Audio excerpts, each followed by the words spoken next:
Right there. All right, let me get you guys in here.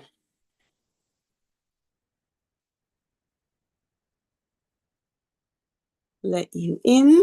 Where you? Where you? Where it? Um, where you in? Admit. My apologies.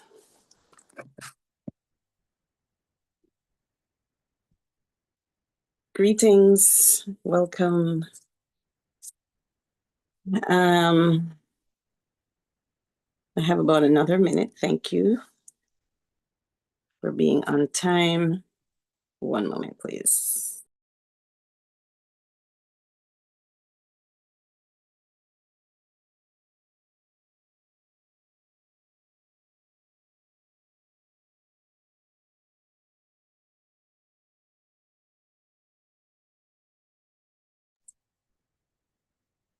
Greetings and grand rising. Salutations. How are you? Greetings. How are you doing, Dr. Chife? Blessed love and everyone else. I Thanks. am here. Thank you. Thanks for jumping on. I'm going to once again just set things up for the first few minutes, and then I'm going to give you an opportunity to share. And I'm focusing Okay. this particular meeting primarily on and around volunteer support, and primarily from the youth sector. So I know that this is your area of interest, and so I'll give you an opportunity to share, what you're doing there and how we can align or objectives. So it is 8 o'clock. Thank you all Yes. for jumping on and being on time. Uh, this is Monday, August the 17th, 2026. And we're convening another reasoning with the Walk Good Jamaica concept under a cooperative model that we're putting in place, and putting in place to provide support, visibility to the indigenous communities, and so that we can sort of strengthen our economic footing and the direction in which we're going. There's a lot happening on the island, and I'm going to endeavor to stay focused on what we can do as a group to provide support to our brothers and sisters in Jamaica. Um, and so, thank you all again for jumping on board. The focus of this initiative is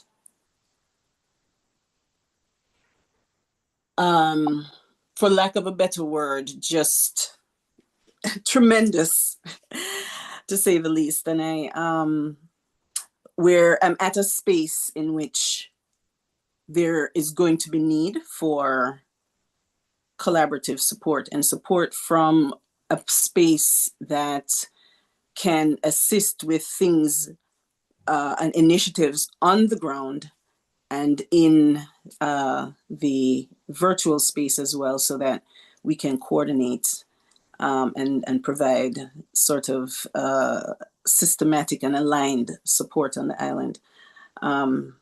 There's concern about people being displaced and those sorts of things. So we know the challenges that exist. I don't want to spend any more time belaboring that point. I'd really rather focus our energies into what can we do to provide some level of support on the island. And so our Monday morning meetings, during these meetings, I invite ones in from different organizations or interests or what have you, so we can start to put something together moving forward.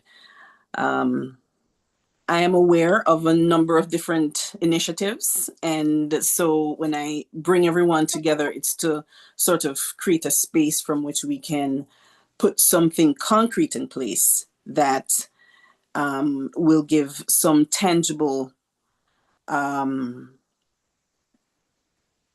project that we can wrap our combined efforts around.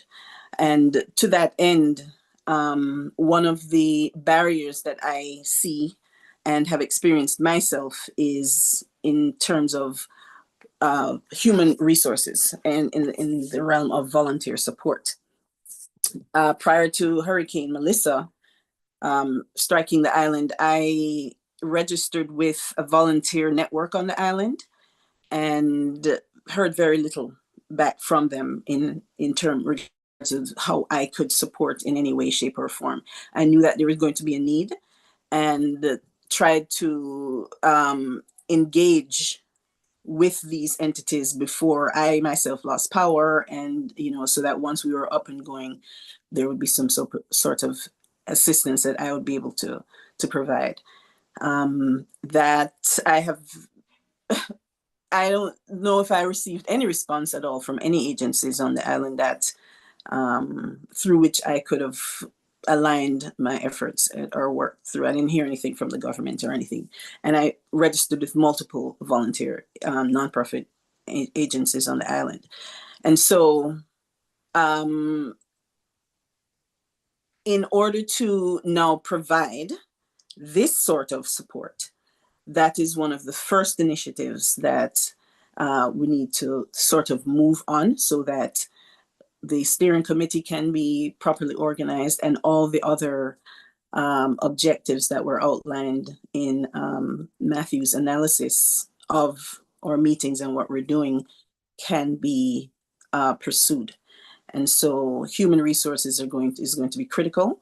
And there are a number of people who are stretched in terms of time and resources. So to me, the most accessible pool from which we can pull will be the youth. They are available and accessible, and particularly youth that are in some, right now, the easiest pool from which to pull would be in the college sectors. And so I have started on that path to engage with the academic institutions via a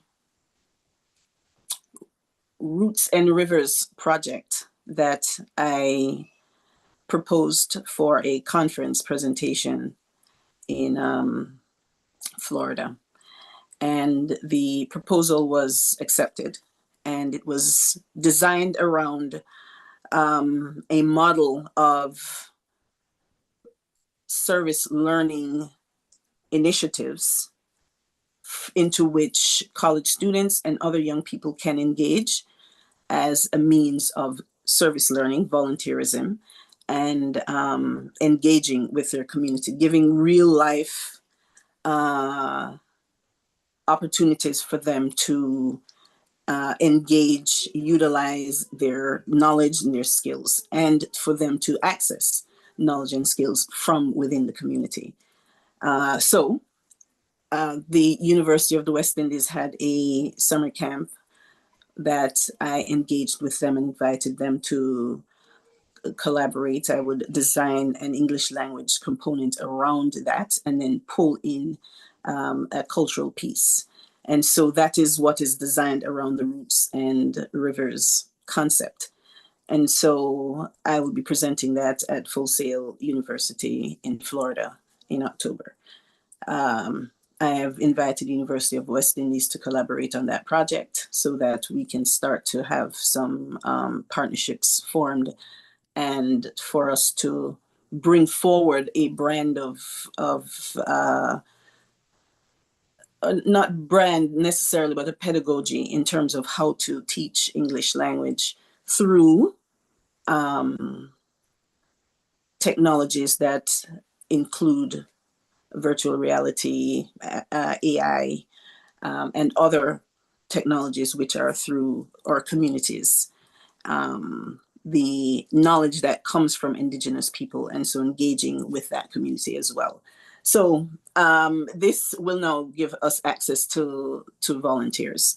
So to bring this to the ground and into some reality, the volunteer force right now, I think, would be and could better serve the community through some community resource fairs that I'm coordinating at strategic points on the island. Community resource fairs would be inviting government agencies that offer support services, the National Housing Authority and the ministries, the various ministries, to come to one central location wherein people, the community, can now come and access services rather than them trying to find it in this complicated government system. So by having these agencies meet at strategic locations around the island, we will be able to provide resources and volunteer support to facilitate these resource fairs. I am currently in dialogue with the Coral Gardens Community Center to facilitate a resource initiative at that location, one in White River and another in Trenchtown.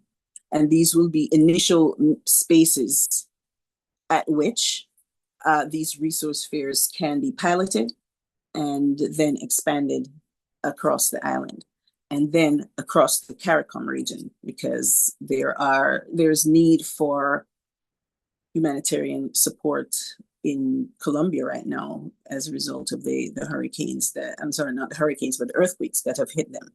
And so to coordinate volunteers across the region is what this particular part of the initiative can achieve. And so by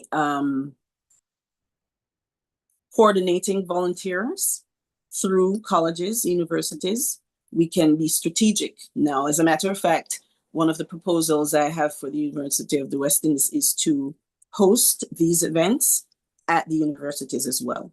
So just like where the conference is being hosted at Full Sail University, then these resource fairs can also be facilitated in those spaces. But we also need to bring the resources into the communities. And as a part of these fairs, we want to introduce Indigenous remedies and Indigenous modalities, healing modalities, and make them available to ones who come for whatever resources that they're seeking. So the Indigenous piece is going to be critical to these resource fairs so that people can engage with and access alternative means of healing and health. And so through a network of women that maybe about 2 years ago, a group of us hosted and sort of a little retreat in Portland. And we sort of supported each other there. And so healers need some support as well. So this network will create a space in which resources from the local government can be coordinated, but the community NGOs can also meet in those spaces to provide these services. And then the community just comes there. And then we duplicate this in different areas. So the need for volunteer support is going to be tremendous, and we have access to them in our youth and that are at colleges and inside colleges and outside colleges. But right now we're going to tap into the university pipeline and then expand through there. So with that, I'd like to turn it over to Dr. Truthbay, and Dr. Truthbay, you can share with us what your objectives are in terms of working with the youth, what you're sort of into, and then how we can align to move this project forward. And then Shanika, I see that you're also on board. Thanks for jumping on. In terms of alternative alternative healing modalities and indigenous, these coming from indigenous communities, and really supportive for many of the women that are really are going through tremendous, unimaginable stress right now. I can only imagine, as it regards to what's happening in Cooper's Pen, where homes have been bulldozed and people are now displaced, and you still have people who have not recovered fully from the hurricane. So we really need to engage a volunteer support. And schools are starting to get back in session. I'm preparing to engage with the historically Black universities here in the United States very shortly. So with that, Dr. Toothbay, you can go ahead and open your mic. Please introduce yourself and then just share a bit of what's going on in your world. Okay, well, greetings and thank you so much on this great morning. Blessings and peace to everyone here. So I'm thankful again to be on this platform. My name is Dr. Critical Truth Bay, Desire Truth Bay, to be exact, the family Desire. I am a policy analyst, Haitian American, actually, focusing on civic engagement, policy and legislation, primarily. So my main focus is primarily the youth, starting in 2011. We started a nonprofit in focusing on homeless youth. And so we expanded to housing and now focus on civic engagement. So my work with policy and legislation stems from my family history.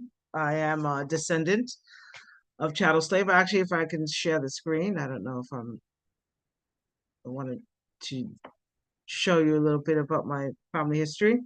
So we came from a slave ship called the Good Ship Desire, 1636. This was about 170 years before Haiti was even a country.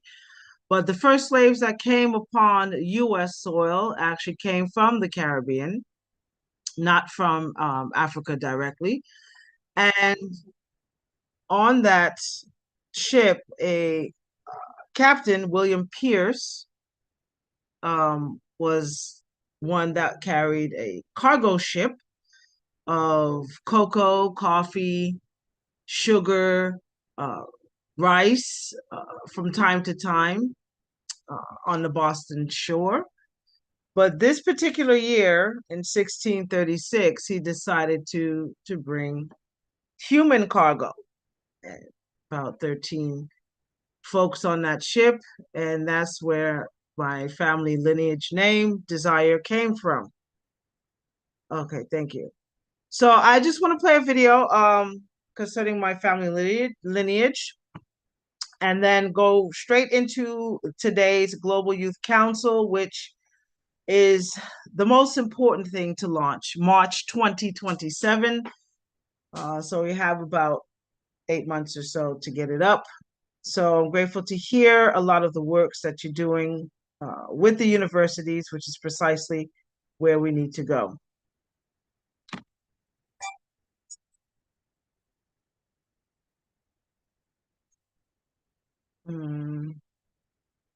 Share sound. 1636, the 120-ton Desire was commonly believed to be one of the first ships to bring enslaved Africans into the Massachusetts Bay Colony. Built to serve many purposes, the ship carried passengers, trade goods, and supplies through the Atlantic world. It also served to traffic in people. The papers and journals of John Winthrop, which provided only information of the vessel and connections to the slave trade, detail some of the vessel's journeys. In July 1637, William Pierce, master of the Desire, left the Massachusetts Bay Colony for Hispaniola, there to sell into slavery 15 native boys and 2 native women, captured in a battle near what is called now New Haven, Connecticut. In February of that next year, Pierce and the Desire returned from Providence Island into the West Indies, into a country now called Haiti, with a full hold of some cotton, tobacco, and some Negroes. I stand before you today not only as myself, but as a living descendant of those who were bound in chains and carried across the Atlantic. Good ship Desire bear my family name. My ancestors arrived on these shores in the U.S. aboard the good ship Desire in 1636 under the command of William Pierce, landing in Boston. They did not come to seek opportunity, nor did they come freely. They were bought here as chattel slaves. My family voices were silenced, their names were stripped. My ancestors' humanity was denied. Yet our resilience has carried forward through the centuries, and it is by my ancestors' unbreakable spirit that I am able to stand before you today. When I speak, I carry them with me. Their story, not only my story, but it is a part of American history. I would like to discuss with you today a very important document that was written by the House of Congress in 2008.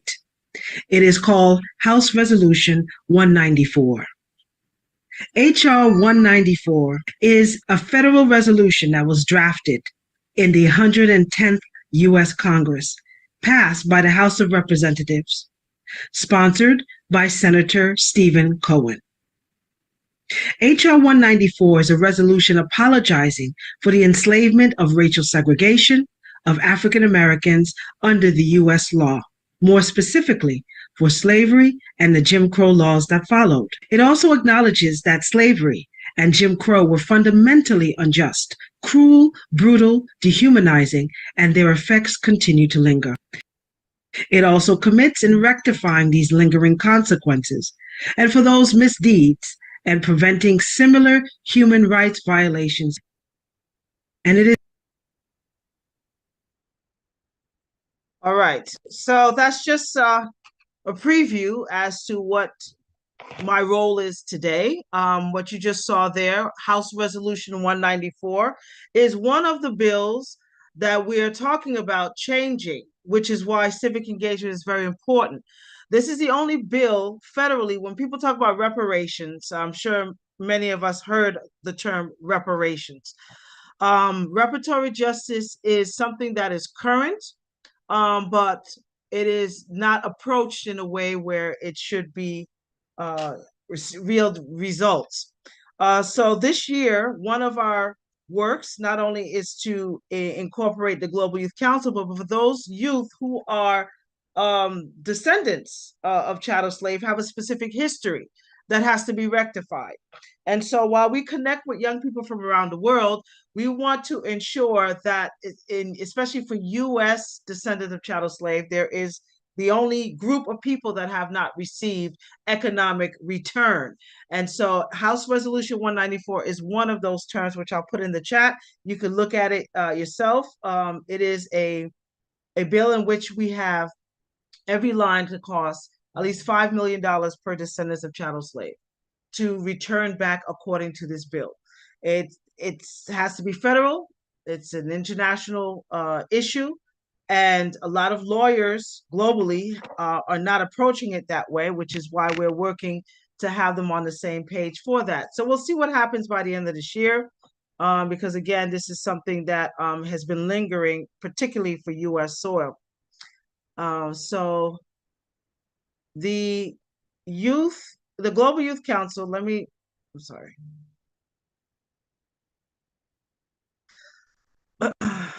So the Global Youth Council came about through the necessity of our young people who have not been connected with their local politics. So a lot of them are knowledgeable when it comes to who is their local jurisdiction, how does their community run.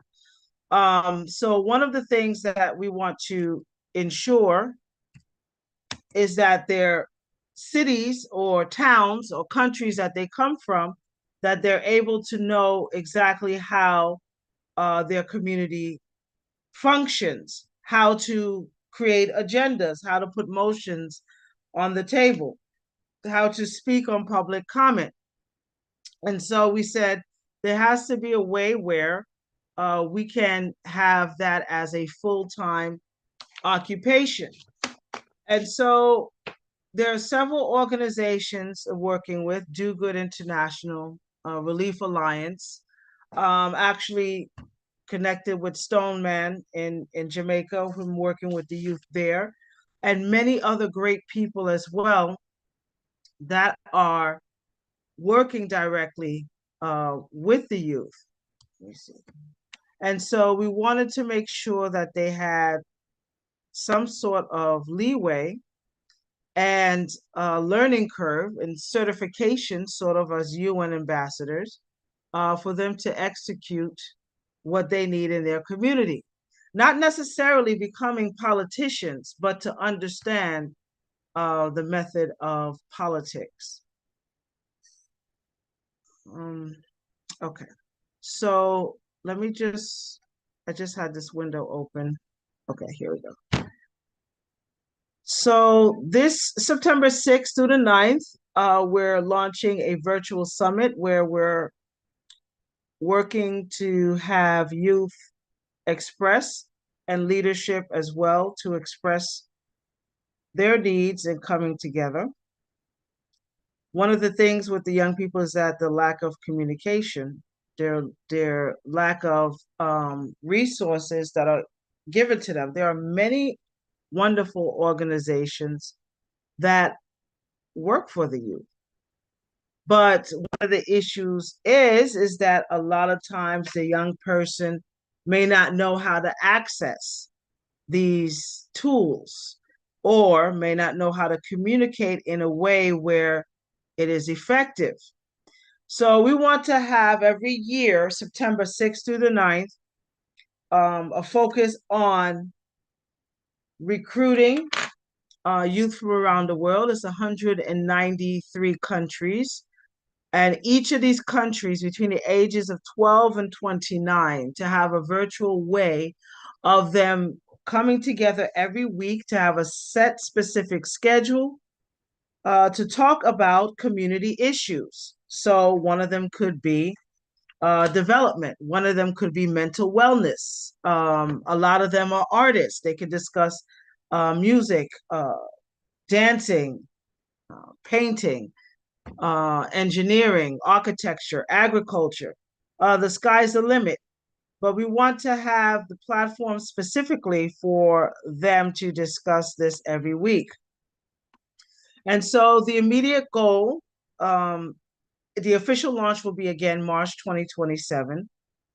So we are looking for those, such as Empress Zaria. You'll be a perfect guest speaker to introduce or just give words of encouragement, 5 to 10 minute video of who you are, giving honor to the youth, and really being part of the official launch March of 2027. But what they need is, again, a pathway for them to feel confident in their own skin. The Global Youth Telethon itself is a hub in where we want to create in their cities a location. It could be a ready-made studio for them to come together. Internet service is very important.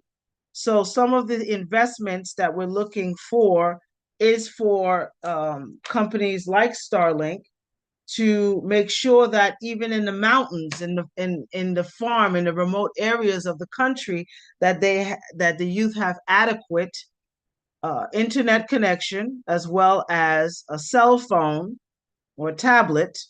Those are the main tools for each of the members of the council before we even launch. So there's a way that investors can match and sponsor youth with these tools first. And so it's vital that they have these tools, because the majority of the interaction will be virtual until they're able to meet in person. And this is where they will negotiate conflict resolution problem solving, peer support, mental wellness, all that good stuff, virtually until they get to meet in person. So the world is watching, and how these hubs, let me go down here, sort of like a Jerry Lewis telethon type hub, these technology centers is what we're looking to make sure that each of the countries that are involved, that will have all the tools that's needed locally for them to actually function, broadcast stations as well. So the university connections, as you mentioned prior, Empress, is very important, very important. So this is an app called Tweeble. This app is still in development. It's not launched yet, but this is the app where majority of the students will create their own account. Investors will be able to invest in schools. This is where our Haitian schools will be uploaded primarily to test this particular application. Here you can create an account once it's launched. For the students, we have a free account. And for the investors, we have a paid account. And each account for this app is specific. There we go. Okay, so you have the free account for the students, you have the starter account for small businesses, you have the growth account for larger businesses, and then you have the authority for corporations and organizations. And this platform, what it'll do is that when you click on it, when you create an account, depending on who you are, whether you are a student or an investor, you'll be able to see the schools that an investor wants to sponsor, or the students that the investor wants to sponsor in. And again, we want to make things easy and AI relevant, which is why this application, which will be launching by the end of this month, give it a couple weeks, that this will be the main platform in where they can actually see the people in need, and the people in need can actually see the sponsors there as well, and it's connecting the dots. So Dr. Jeremy McNally, who's one of the tech behind this as well, is going to be doing a seminar based on this app.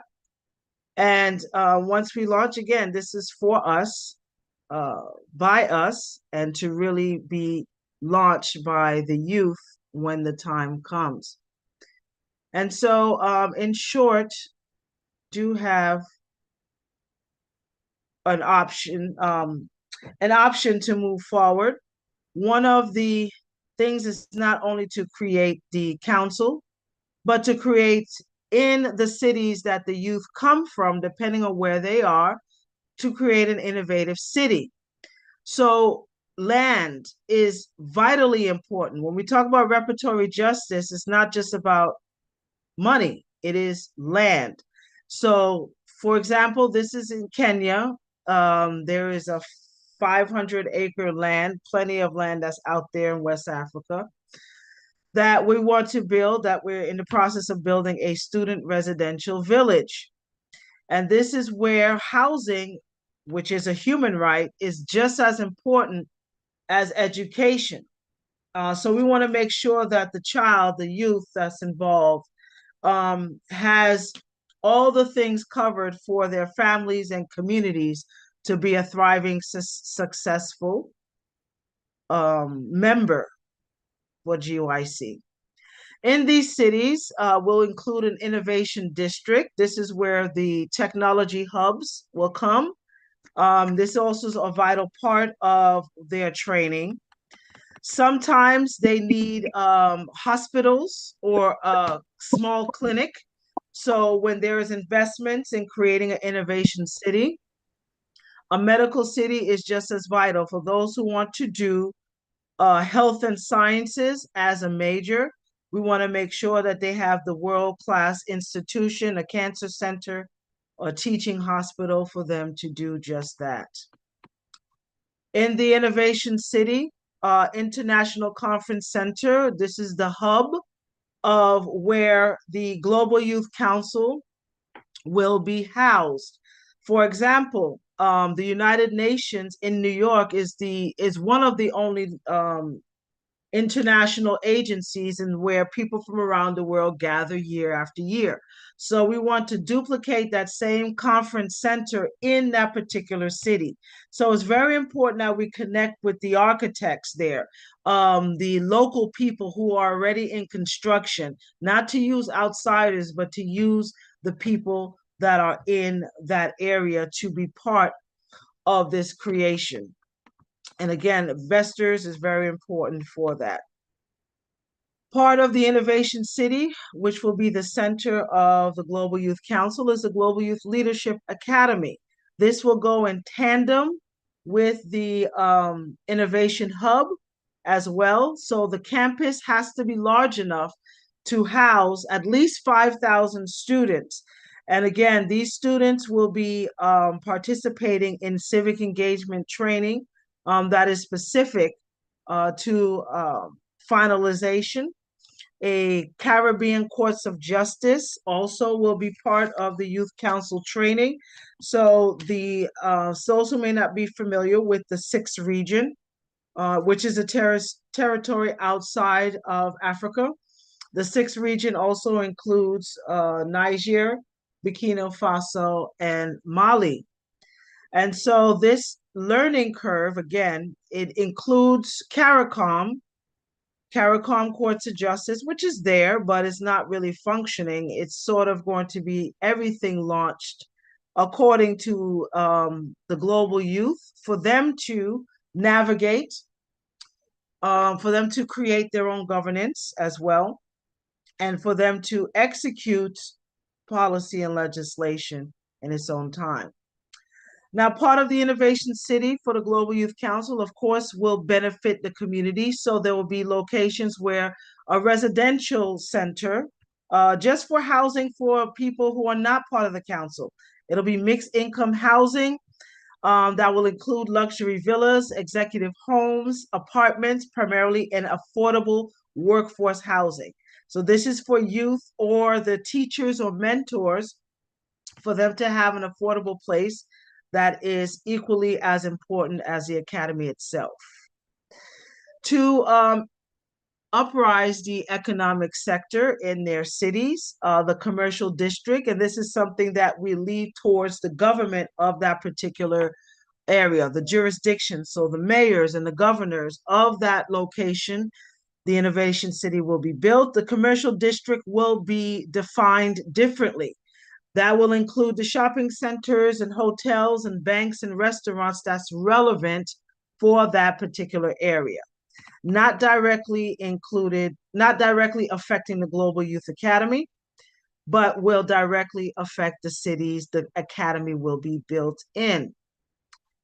Along with the Innovation Cities will be a green campus, and this goes towards the farmers, the agricultural sector, fresh food and zero waste systems, rainwater harvesting and water recycling is very important. Solar technology to make everything as sustainable for zero emissions is just as important. And the beautiful thing about various countries is that they have abundance of greenery, land that's sitting there, fertile soil. So we don't want any of it to be left out, and the green campuses will be just as vital for the global campus.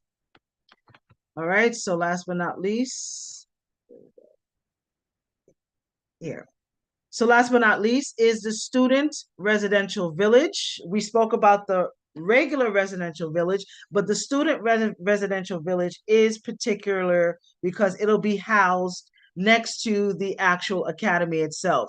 And it will include modern dormitories, graduate housing, and facility housing.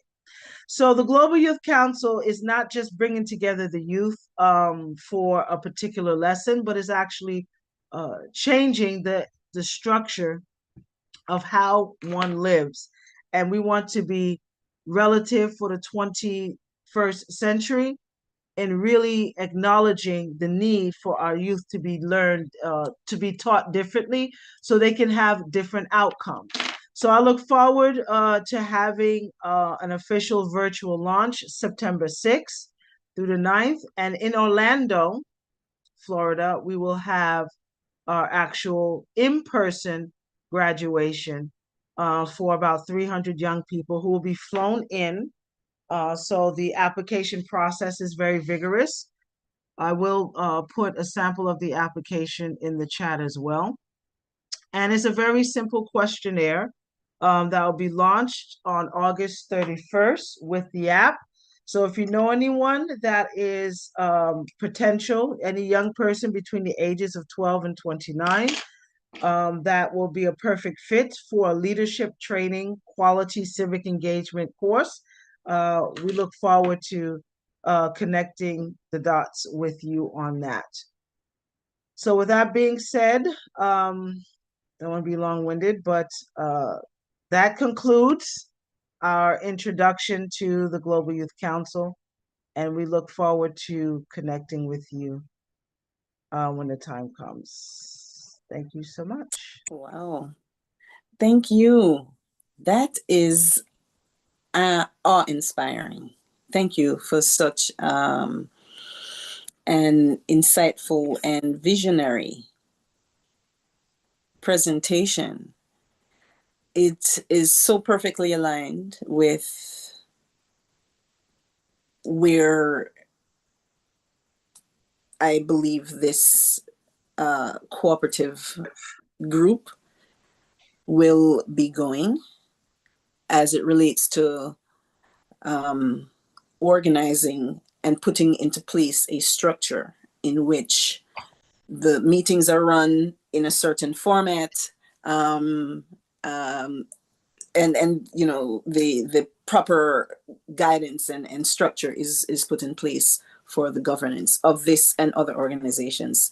4-H, which is a youth organizations that I have tremendous respect for and love of, provides this sort of guidance with its youth and young people in as it relates to putting, you know, the meetings in order and managing meetings.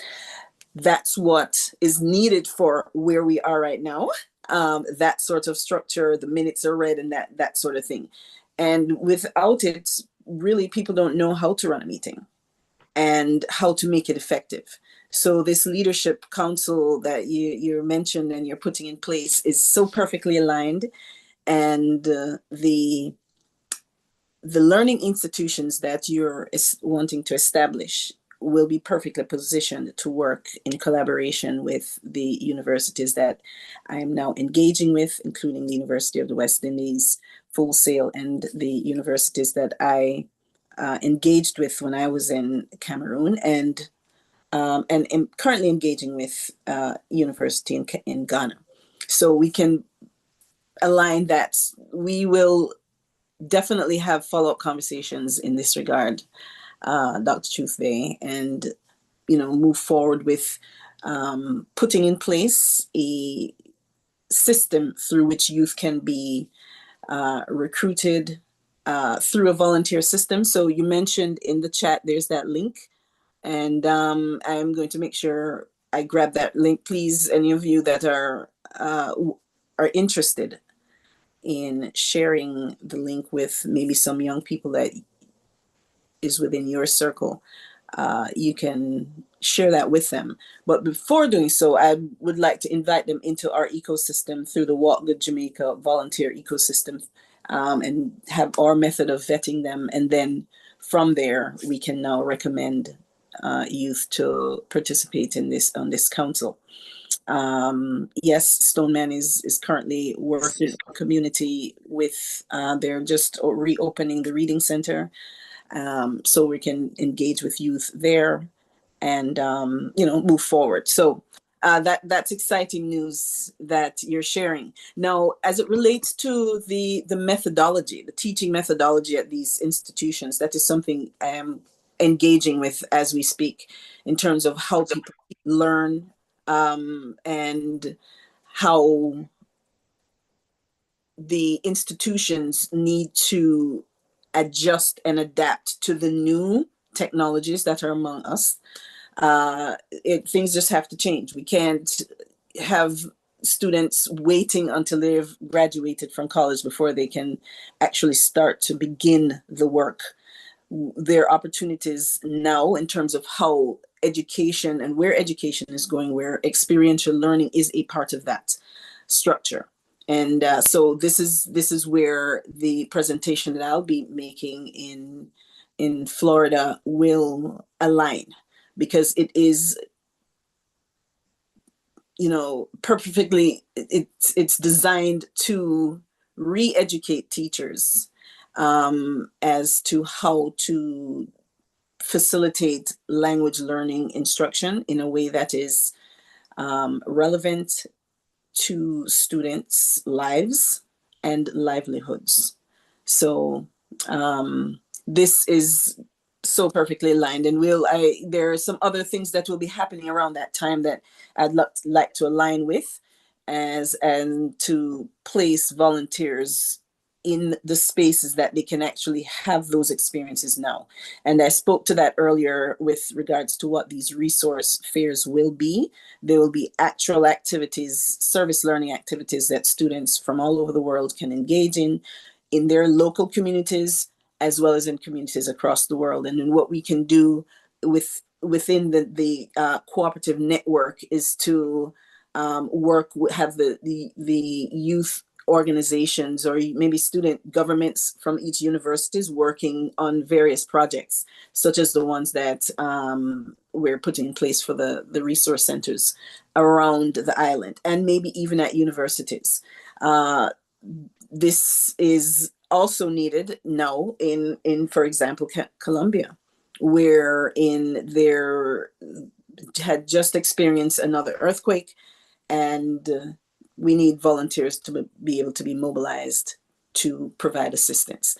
And so by connecting with women and other organizations on the ground, we'll create our own network through which we can support each other. Of particular interest and concern is our women right now, particularly in Jamaica and all across the world, really, women and children. And so the immediate need is to put some things in place to be able to provide support to women and children in communities after a hurricane has devastated and decimated their homes. And now with the recent Cooper's Pen situation, we want to start mobilizing youth in our communities to assist with structuring, organizing these resource fairs that we're planning. As a part of it, as I mentioned, will be alternative healing modalities, and much of which, when we think about how we heal as a people, indigenous people, it's considered alternative, because we've gotten socialized into believing that the medical system that we now know is what is best for us. So as a part of these resource fairs, we would like to have women of wellness available, opportunities for people to engage with alternative, as they say, healing modalities. And to speak to that, I invited Shanika to just share a little bit of what she does in terms of alternative healings, and some of which our people have stepped away from and demonized, and doing these sorts of things in our mind, in our Christian rearing, is not natural, or it is demonic, or it is satanic. So we want to return people, give them an opportunity to engage in healing in alternative ways. So as we're having these resource fairs, we want to have among people, the indigenous communities, who can also participate in this knowledge sharing, because the knowledge sharing is not exclusive of Indigenous knowledge. We want to incorporate it into these institutions. And so I wanted to give Shanika an opportunity to speak to that, and to share what her modalities and what she offers in Colombia. I mentioned to her that I would like to plan a retreat in Colombia, for women to not only for us to retreat, but for us to um, recover and restore ourselves in every shape or form, spiritually, mentally, emotionally. And so to speak to that, I'm going to give you that opportunity. Thanks for jumping on.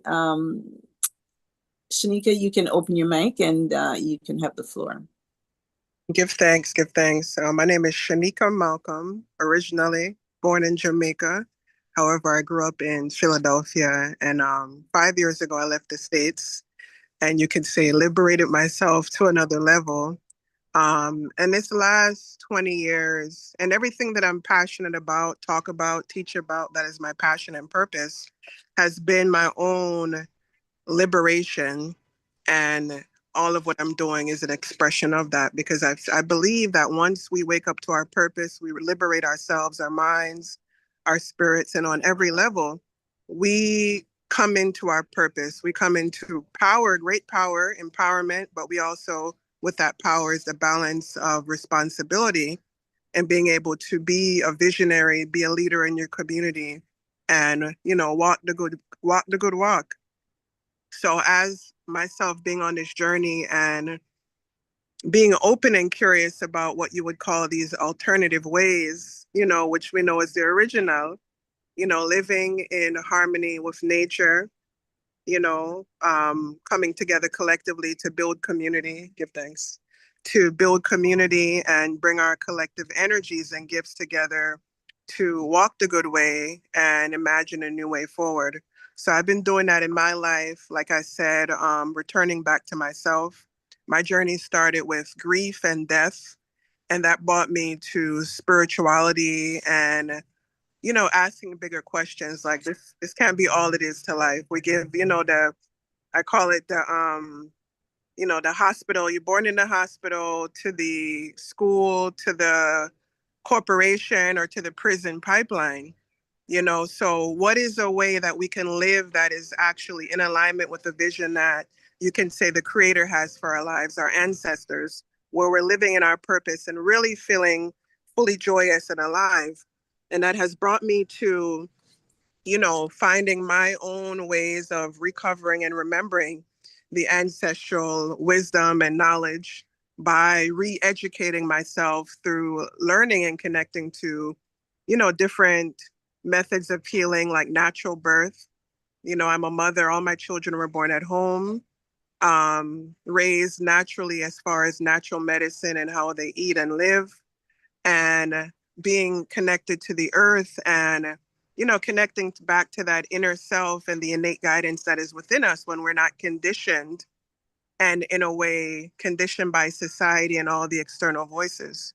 So that brought me to, like I said, the spiritual path, meditation, yoga, being connected to my body, and natural medicine, and being able to listen and activate not only the masculine logical side of the self, but also the feminine and the intuitive and the spiritual. So I believe that when we can come into balance with all the aspects of ourself and come into the divine expression, it brings us to wanting and desiring to live in harmony, not only with ourselves, but with each other and with the planet. So that has brought me to the eco village movement, because I'm deeply passionate about nature connection. That has been a large part of my journey. Growing up in the city, um, one memory that stuck to me was always my grandmother's garden, in Jamaica, the mango tree, mango season, being in the backyard and her picking certain things and making food. And I'm, watching these things as a child. That was a core memory of mine. And that always brought me back to nature, in my different years of being in the city and wanting something I really can't put a name to, but my grandmother's backyard. My grandmother backyard became nature for me. And that connection it represented of being rooted and connected. So that brought me to studying a lot of things. And like I said, brought me ultimately to permaculture, that I learned about the eco-village movement. And, you know, being a mother of three daughters, I eventually became a single mother. And that is another level of initiation, strength that is called for. And through that journey, I realized the importance of community and wanting and striving to build that in the way I see that I could. And it started with traveling, visiting different communities, learning what I could, and ultimately being in Colombia now and being inspired to create, acquire land and create physical communities where it can be replicated worldwide. So being here in the Caribbean of Colombia, I'm very close to Jamaica, and I'm so grateful for the connection that Jamaica has been calling me, and this circle, this vision that is taking manifestation. I'm grateful to be a part of it. Currently, a lot of work that I'm doing is in collaboration with an organization, a nonprofit in the United States called Motherful. And Motherful is all about resourcing and supporting single mothers, because single mothers hold so much in our communities, in our families, and in just holding a lot of weight without adequate support, resources financially, and without community as well. So we see the impact and the difference it makes when when mothers are resourced and they can return to that center and homeostasis, and then being able to pour from an abundant place, from a resource place into our communities in a more regenerative way. So with Motherful, they're based in Ohio, and I'm here on the Caribbean coast of Colombia. They're looking to partner with other women around the world to establish other Motherful chapters. And here in Colombia, I have a healing sanctuary where I welcome guests, primarily women, but I have men that come as well who are embodied in that divine masculine energy, who want to come and support the vision and mission. So we are here working the vision. Like, I use technology, social media, because we are in the age of Aquarius, where you see the technology and the AI, we're using it more. But I'm calling for the conscious use of the technology to spread the vision and the mission of liberation, of healing, of love, and planetary regeneration. So I do that by sharing on social media. Instagram, I have about 90,000 followers. Facebook, about 45,000. And I just share the message as I'm given by spirit, by my connection with nature. And I teach courses. I facilitate groups, workshops, retreats, and really sharing what I've practiced and come to embody in my last 20 years of being on this journey of reconnecting with ancestral medicine and wisdom, and just sharing with everyone. So I'm grateful for this platform, for the vision that all of us have, because we're creating we're creating the change by liberating and empowering ourselves to be that voice and to manifest the vision, by taking action. So these spaces where we can organize, we can share our vision and be able to expand on it, and find ways to network and work together is very powerful.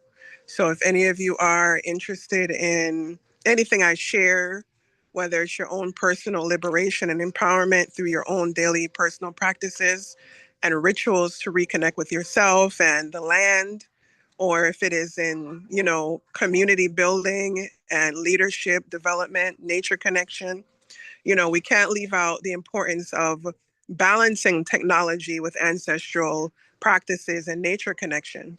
That is very important. So being able to move to more regenerative systems, and even moving beyond sustainable, moving to regeneration, because at this point in time on the planet, the rate of human impact, and the ability for the planet to regenerate itself is unbalanced right now. So we have to do more good than the negative impact that we're making on the planet. And we can do that by creating regenerative businesses, regenerative livelihoods that are in alignment and in harmony of being in service to not only ourselves and the bottom line of profit, but by giving back to our community.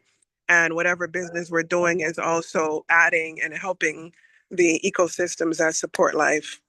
So thank you. I can keep going on and on because I'm also a speaker.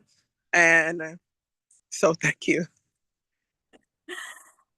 Wow, I'm so excited right now. It's really I'm beyond words. Thank you so much for sharing, Shanika. Thank you for the love. You're getting a lot of love hearts there.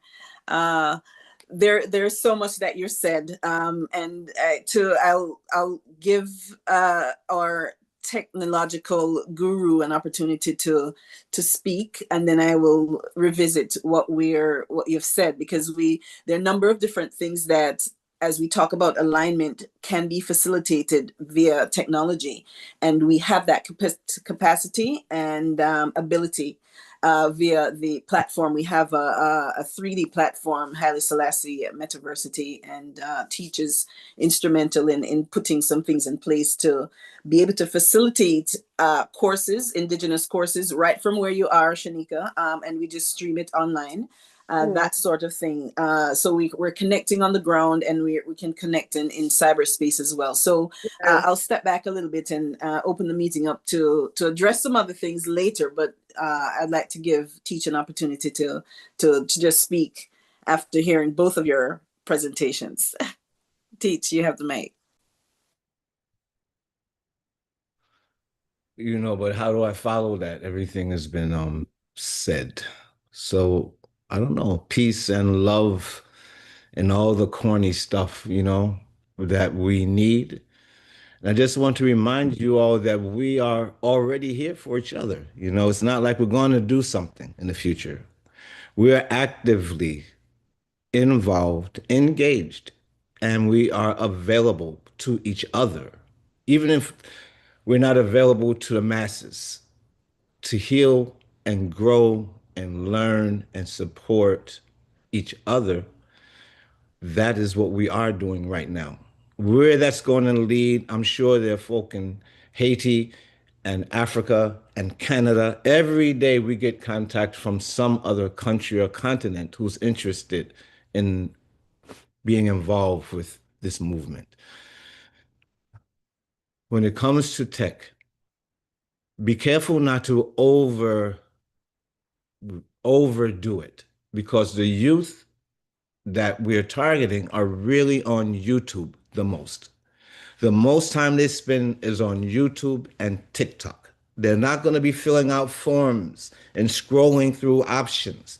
They're going to look at energy, and whoever energy they feel is real and trustworthy and positive and profitable, they follow.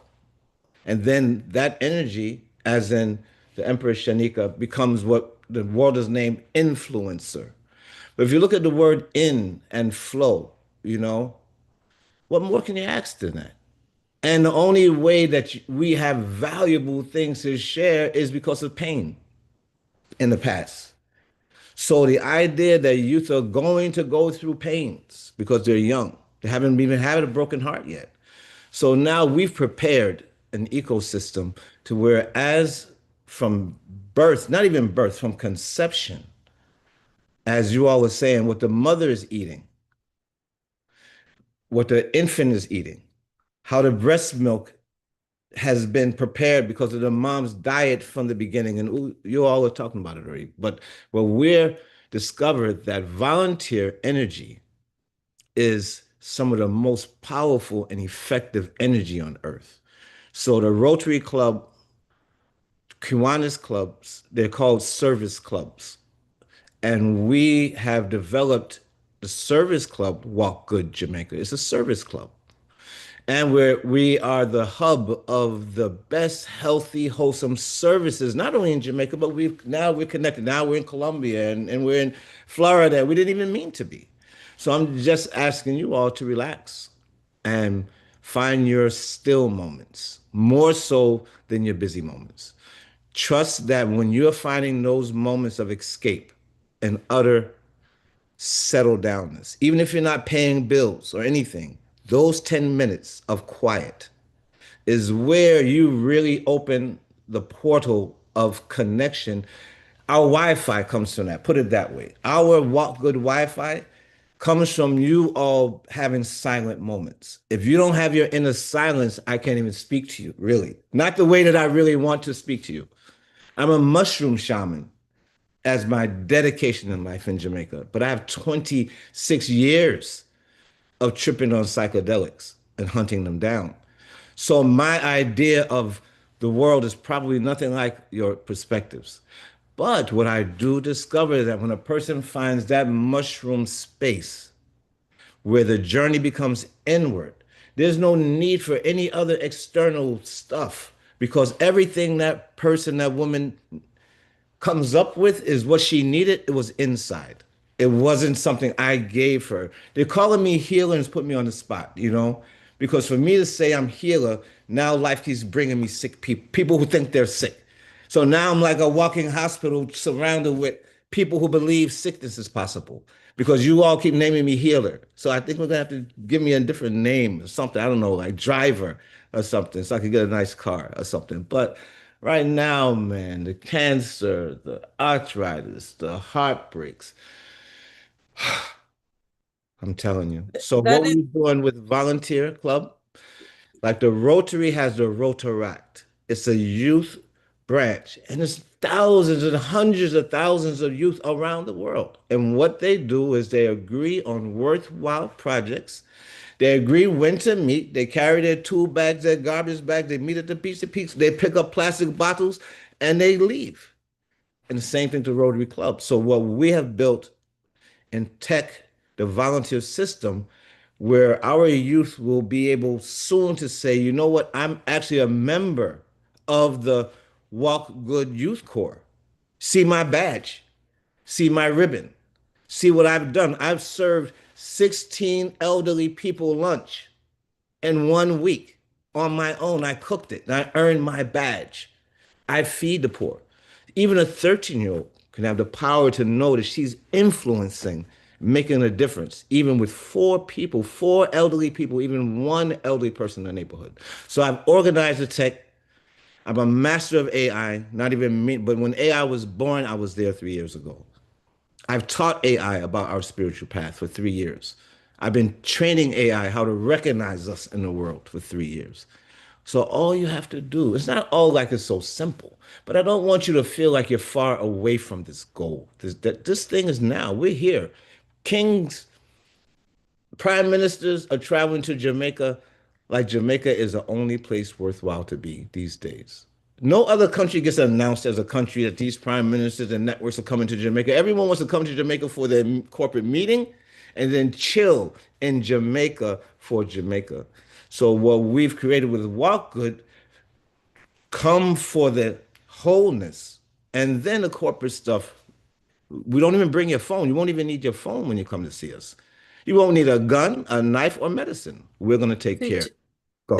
thank you. I wanted to interrupt you because you mentioned and what we're sort of into is to, yes, what Shanika mentioned in terms of we have a responsibility. We're here on earth, but what are we here to do? Is it just to work or is it to serve? And as a part of educating the next generation, we really need to sort of what's the word? We need to detox them from colonialism. Detox them. Decolonize. Right, decolonize them. And the way in which we do that is to teach them how to serve first through service learning. So we're creating opportunities initially for service learning, for them to engage first by serving before going out and I need to go make money. We need to recreate eco communities that show people, how do you live with someone else? You know, we have never seen that. So that what you're mentioning, Shanika, in terms of what eco villages are, you know, one of the reasons I wanted to visit Colombia was to see what it is and to recreate it in some way. It's not going to all be cookie cutter. But we have examples through Pinnacle. We have examples through Black Wall Street, Liberia, wherein we survived as a people. And what we need to do is revisit them and expand upon it, make it better, improve upon it. So the ecosystem we're creating is both sort of grounded in colonialism, but it's going to bring us into what indigenousness looks like. That will giving young people an opportunity to engage in something real is where this is coming right now. And what that reality is these projects that we're looking at, real projects that we can wrap our combined energies around in terms of young people, and tapping into the resource that they can resource pool through universities. Technology provides that to happen, make that available for us through the platform. We mentioned the Haile Selassie platform that ties into, that gives access to the volunteer platform that teachers created. So as Dr. Truth Bay mentioned, we want to start recruiting young people, any volunteer actually, to tie into the ecosystem so that we can know how and where they can serve within the projects, and then create pilot projects that we can expand upon, develop and expand upon. Currently, we have the resource fairs that I'm putting in place. And then we have the eco village sort of concept that we're working on with Priest Richie at your space. We want to put a little, you have the holistic camping that's available in your space that we want to develop an eco village around. So you just open your mic real quick, share what you're doing. And then I'd like to, you're sideways. I see you out in the field working. I want to give you a chance to just share a little bit, because I want to plan some trips, not only I want to plan some trips and have folks come and visit you in White River, and then have another women's trip and we go visit Shanika, and then we just start to move around in these spaces. So welcome, Priest Richie. Just a few. Good morning, everyone. And as you can see, I'm sitting right here in my backyard garden, which is my farm. Yeah. Now, as you know, this is where consciousness started. This is where wellness started, right in the farm, not in the pharmacy. So I always say the farm as our pharmacy, Babylon go to the pharmacy, we stay in the farm. So grow what you eat and eat what you grow. And that is the foundation of life. So let us work together. As I know the time is running out, but my thing is short. I was in the farm working and forget about the meeting again, and I get back on. But as you can see, I'm just showing you to be conscious, to be wise, to be healthy. It's all started with farming. Our first culture is agriculture. True. So let us keep focused. Let us keep working together and build a solid foundation. Great. Thank you. All right. Thank you, Priest Richie. Now, in terms of the agricultural piece, the alignment of what's happening in the indigenous, where the knowledge comes from the earth, and then now the academia, what we now consider academia, that this is what this Walk Good mission is going to align and blend. It's to bring the indigenous knowledge into the academic sphere. It can happen in the actual physical buildings, but it can happen online as well through virtual opportunities. As we move forward, these opportunities will sort of become more clear, but for it to actually take form and shape, we need actual things that young people can engage in and with, to be able to plan around, wherein the various eco villages, their other campuses, they can start to align. Through that, we can have tourism based on how we shape tourism, not how the colonialist extraction method is, but the tourism in which there's exchange. We have cultural exchange. We can meet in the farm. We can meet in a university. We can meet any place. Learning happens all over. So the university is not the only space it happens. It happens in agriculture. It happens in, everywhere there is nature, there's learning that can happen. So we want to make this the central piece of what we're teaching our young people, that learning takes place all around us. But our main purpose on earth is not to be economic engines so that we're going to work every day. They're losing themselves with this construct where we're just here for economic reasons. Through volunteerism, we can teach them that there is beauty, there is power in just serving each other. There's economic value in that.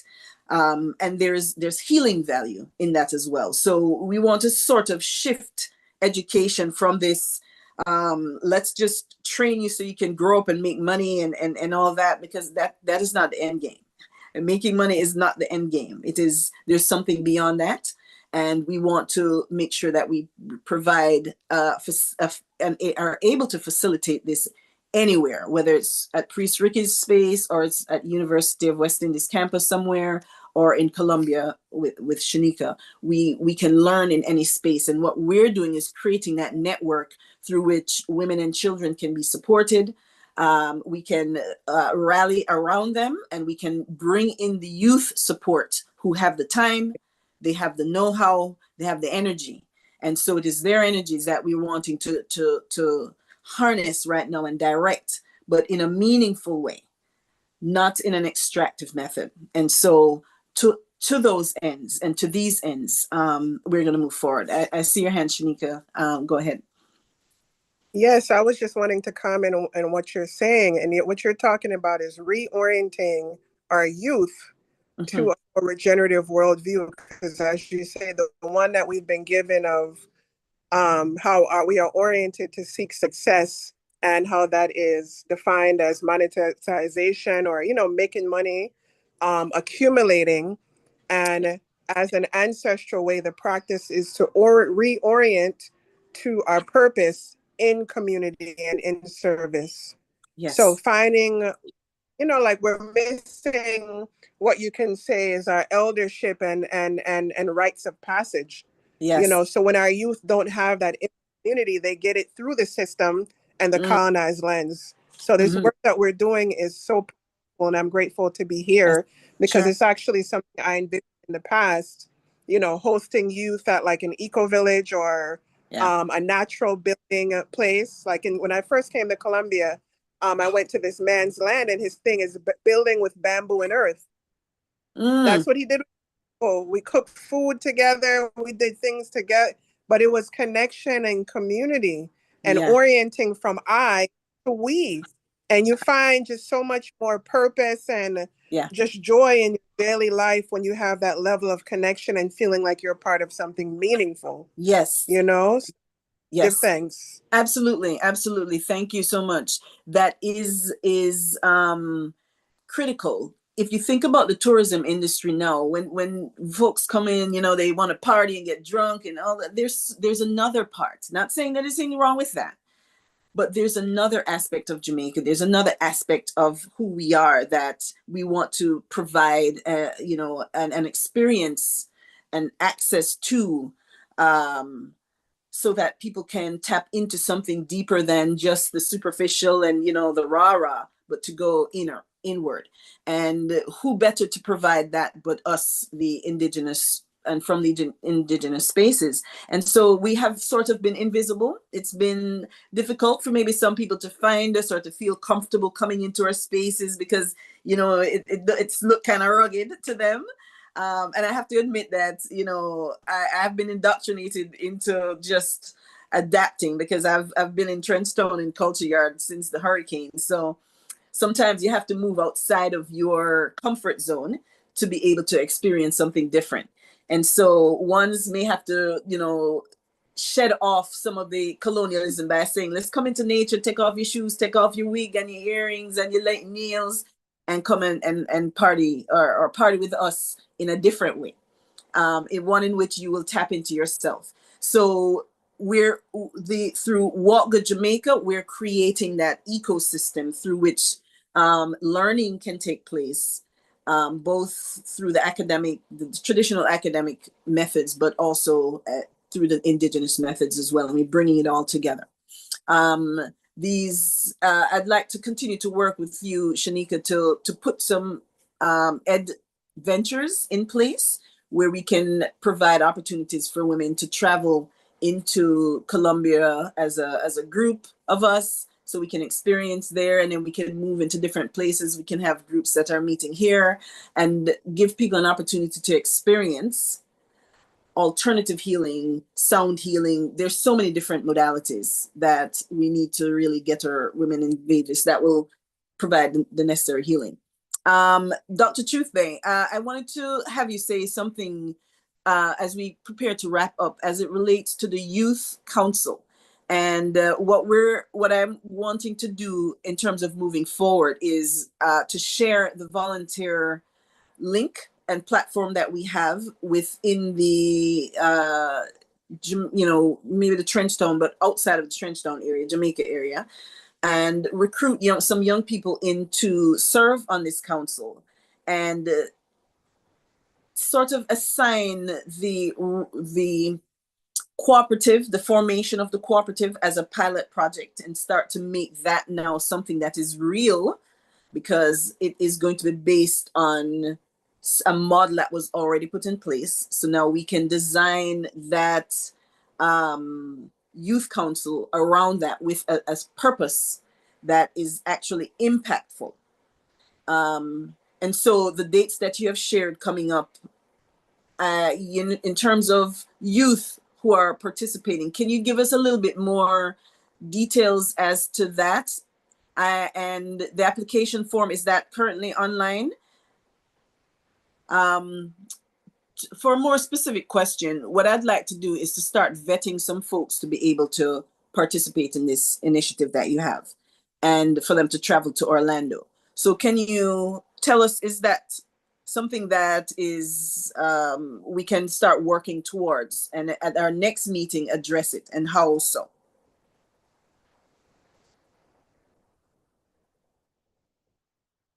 Dr. Truthbay, are you still with us? Okay. She might be a little distant. Yes, I'm sorry. Can you hear me? Sure, yes, I can. Go ahead. I was asking if you would, I'd like to put some actual processes around your project in terms of the Youth Council and aligning it with what Stoneman is doing and what we can do in terms of aligning with the University of the West Indies to create a first cohort of young leaders that we can start to put in place to not only serve on the council, but also to provide some guidance and structure around the cooperative, this initiative that we're having, and making sure that the young people are a part of what, the development of Walk Good Jamaica. Yes, absolutely. So first and foremost, we starting with the application process. As I said before, we are finishing the app because everything in the app will be much more easier to access. As I'm sorry, I forgot my brother's name that was here. Who just Teach. spoke. Oh, Teach? Teach or Yeah. anything. Teach, yes, So, sir. Anything that makes Teach. sense. Yes. Anything will do. King Teach, yes, sir. So he made some very valid points, and very important to really understand the access and the mentality of the youth, how they're not going to go through lengthy forms, and just make it as simple as possible. So this is why at the end of this month, once we have the app up, the questions that will be there, we're actually building our page as well. And we look towards an audition process. Every country has a specific culture, and we want the youth to really reflect, exactly what each country represents, because they may not be as well-rounded and understand other nations as well. Okay. So I did have a video for my Haitian youth that I wanted to just show you right quick. And this is the type of video that we're requesting from youth from different countries, from the Caribbean, to Africa, to the US, Central America, South America, so on and so forth. So this will be, they have up to 5 minutes to create their own video, which will present their country's colors, cultural differences, food, however, and this is part of how we'll determine who will be the final candidates for the membership. Because again, it's only 300 that we're taking to launch this particular council. And these council members will be followed through for the rest of their lives. They'll just every year just be a new batch coming up. But this is why it's important for us to initiate something new together. Because again, this is something that it's not just a program or once in a lifetime thing. It's a movement. It's a movement that we want to reestablish. So, Dr. Truthbay, real quick, I after this, you play this, I'd like to have the app that you're creating, see how we can align that with what we've designed, so that we create a flow, a system in which they enter into our volunteer system, and then now we can vet them and then prepare them to be able to align or engage with your app. So I'd like to see how your app and the platform can sort of work in tandem to achieve this. But I'd like to see what you have. Go ahead. Okay, give thanks.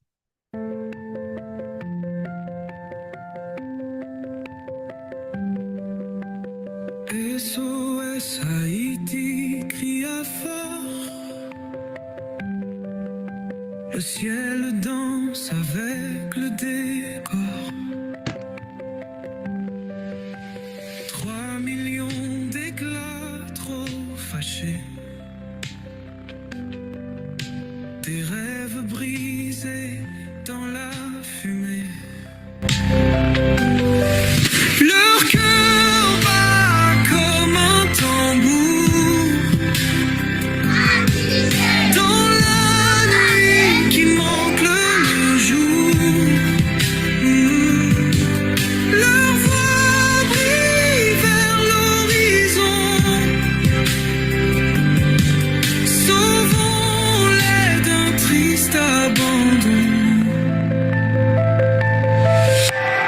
Un espoir dans les mains tendues pour des enfances presque perdus. Un cri simple, une âme fière.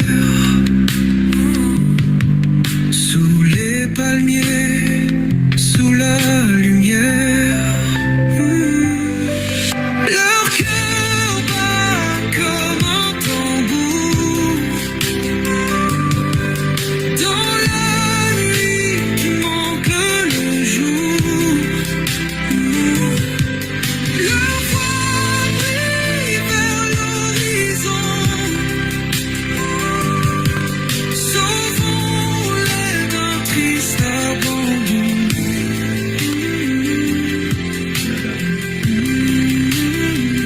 Mission créole dans l'air brûlant.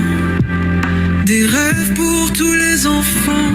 Prenons leur peine et leurs tourments. Faisons un monde plus apaisant.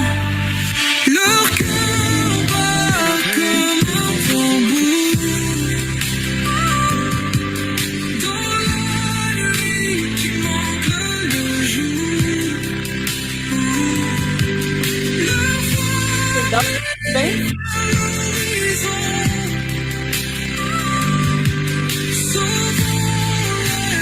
triste abandon.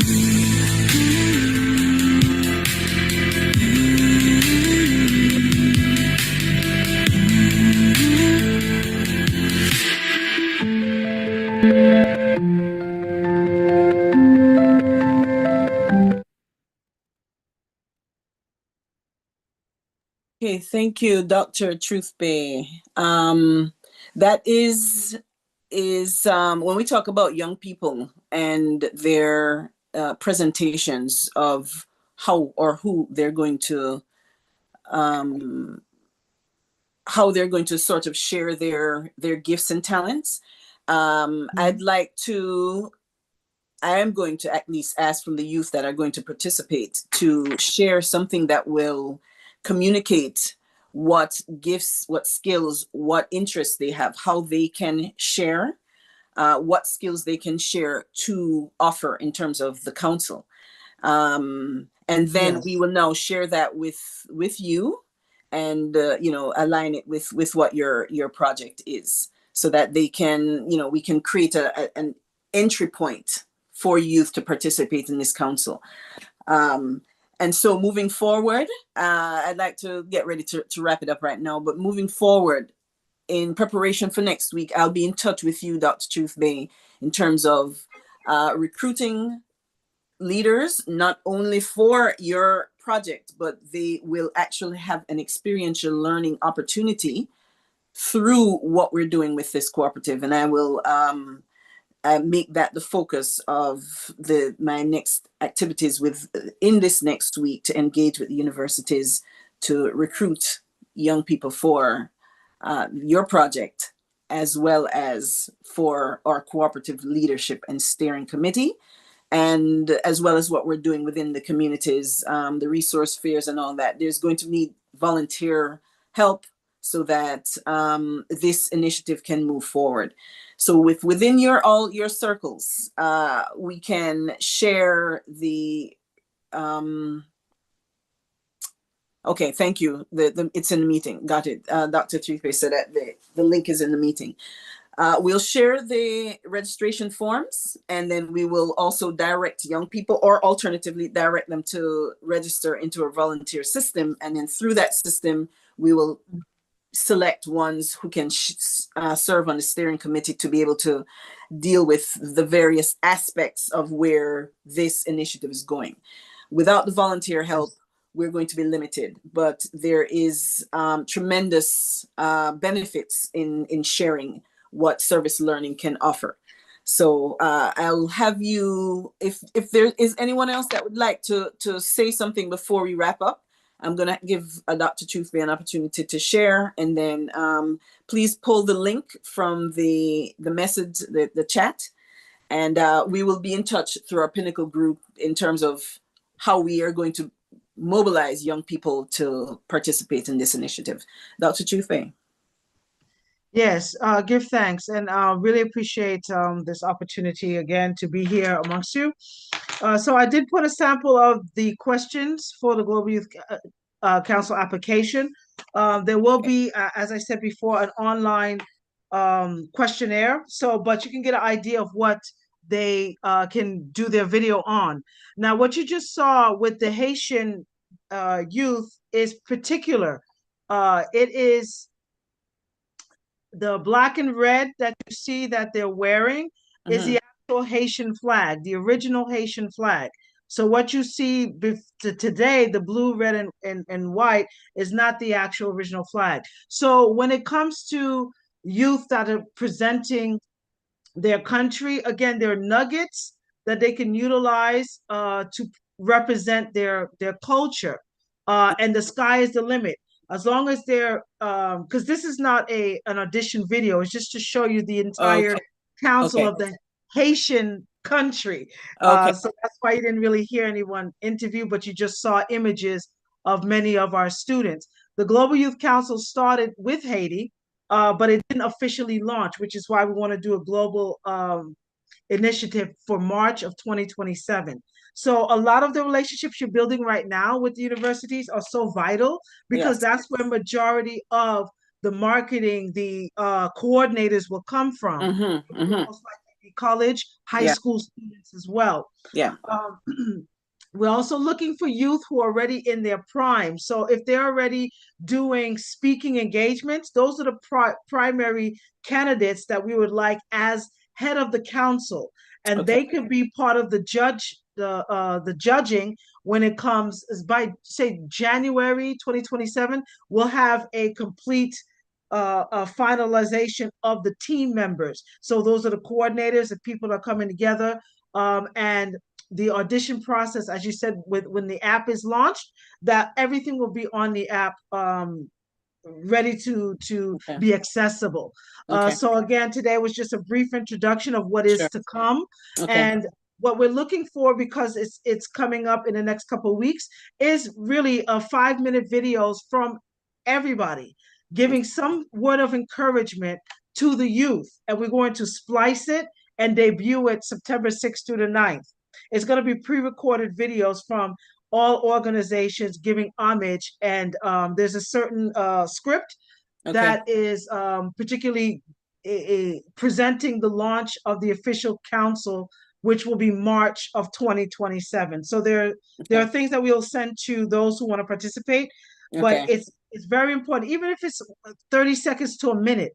We want a collage of every single person that's living and breathing life into the youth. What would it be? What would you say? It's not something that's going to be instructions that are going to be given. It's what your heart speaks. And this is the initiative of what we're asking, that everyone does things differently and has various things happening, but there has to be a point in time when the world comes together at least one time for the youth, 100% for them. Okay. And this is what the council is about. Thank you. You are in our group, the WhatsApp group. So if if there's anything else that you can share, you can drop it in the group as well, so that we can sort of keep the dates current. And I will do the same. It is, to me, a recruitment time, student recruitment, youth recruitment for this initiative and for us to move forward. So the dates are coming quick and fast. We only have about 2 more weeks. So I will be working on that this strong, and then engaging with ones in the community, Trenchtown, in White River, and in anywhere else on the island. Are there any limitations in terms of who can participate as it relates to Indigenous communities? Oh, no, it's open to everyone. I mean, every single corner, crevice of the world needs to be involved, which is why internet connection is so important to have these things in place. Yes. So sponsorship, this is why I would like to work with you directly on investment partnership and see who will be a long-standing investor in the youth, period, on what they're doing. In terms of Wi-Fi, that was a challenge that we had in Cameroon, where if you weren't in the immediate city, you couldn't access technology. So I have been working with the virtual reality world, and this is where we can bridge some of these gaps. So definitely Wi-Fi technology and that sort of thing is going to become instrumental in all this. So thank you again for sharing, all of you, for coming on board. If there are any final thoughts, please share. Outside of that, our goal this week is to recruit support and help in preparation for upcoming projects, leadership conferences, the steering committee, the human resource fairs that are community resource fairs that we'll be hosting. Those are actual projects that we want to have on the ground that are relevant, credible, and needed right now. So we have a project in front of us. It is an opportunity for learning. And as an instructor, one of the methodologies that we talk about in terms of education is experiential learning and project-based learning. So that's what this is. It is a project, and it is a project through which we can all learn. And we're going to invite young people, students in and outside of school, to participate.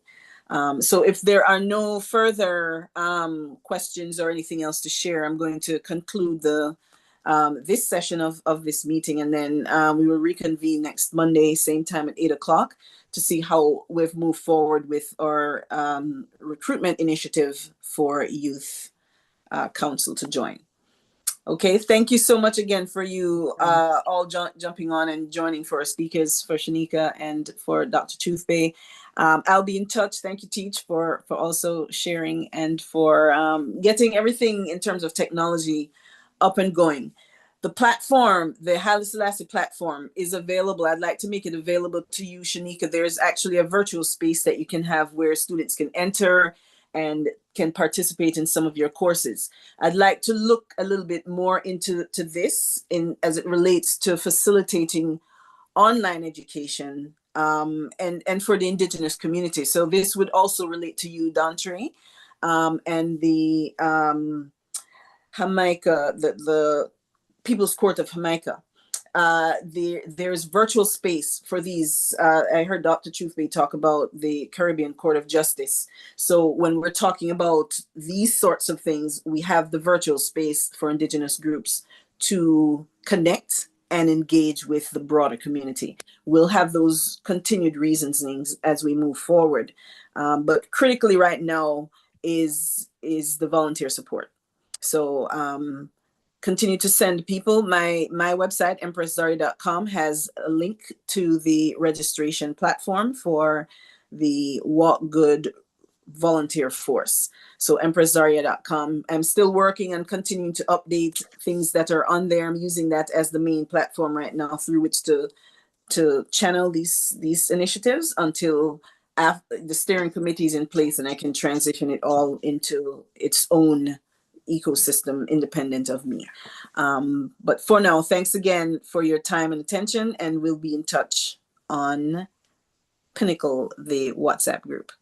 Blessed love to you all. Thanks again, Teach. Take care. Walk good, everyone. Everyone, walk Thank good. you. Peace and blessings.